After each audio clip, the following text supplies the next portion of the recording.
Okay. Well, this is another vantage point not far from where I was standing, and you can see that there's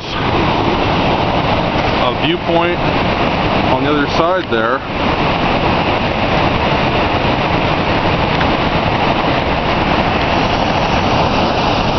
It's just really impressive. And the way you get up here is not what you call handicap accessible, okay? I mean, you're literally clambering over these rocks, something like a mountain goat, and takes a little skill.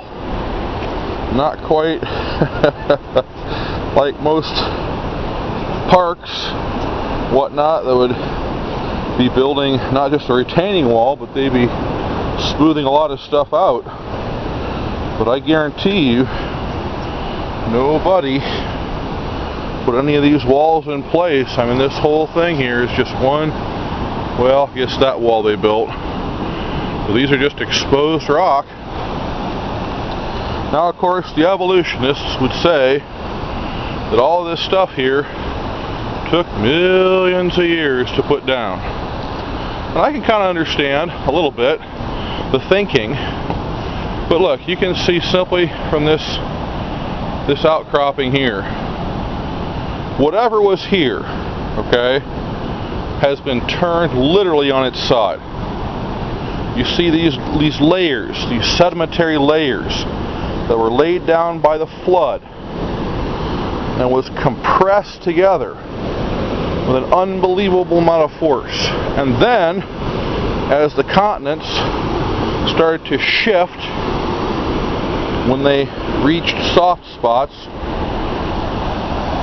that's when something like this was just completely upended and literally tossed on its side and broken into pieces.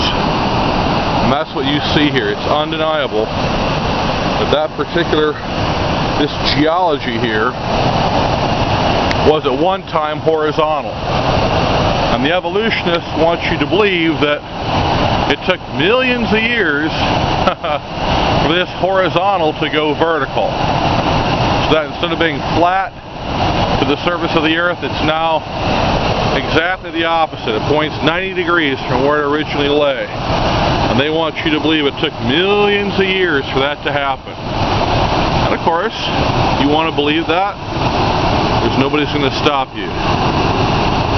But the reality is, it took about 2 weeks for all this stuff to take place,